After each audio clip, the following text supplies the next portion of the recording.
kalahati ko na. Kalahati na. Malapit na. Kasi yung andito, nakikita ko na yung beach. Ayan na, nandito na tayo sa may, lapit na tayo sa Lama. Yan na si Lama. Yan, nandun na yung beach. Bababa lang tayo, mga 10 minutes. Nandun na tayo.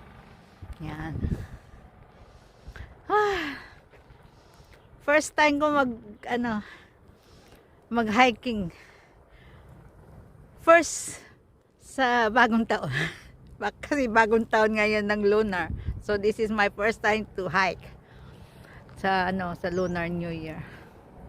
First day of Lunar New Year, yan. Ayan ang Lama Island. Yan ang sabi nila charcoal daw ang nito. Ewan ko kung gumagawa ng charcoal or parang ito sa ilaw eh. Kaya siguro sila tipid sila sa electricity siguro dito ito ang Lama Island. Tanaw namin ito sa sa bintana ng bahay ng amo ko. Yan. Tanaw namin yan.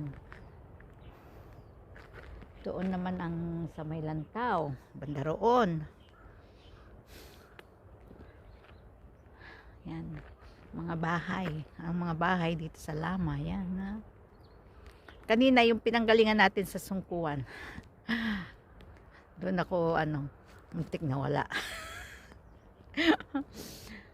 Ay, sabi nga nila, sa lahat ng bagay, laging kang may experience na hindi mo malilimutan.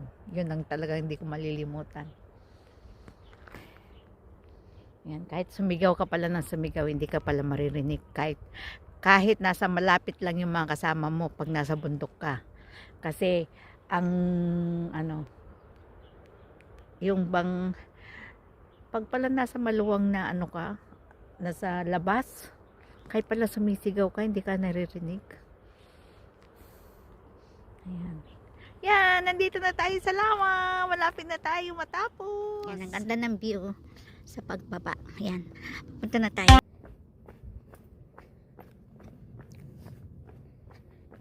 Si Alex, dito kami lagi napupunta nila sa first time kong sumama sa kanila.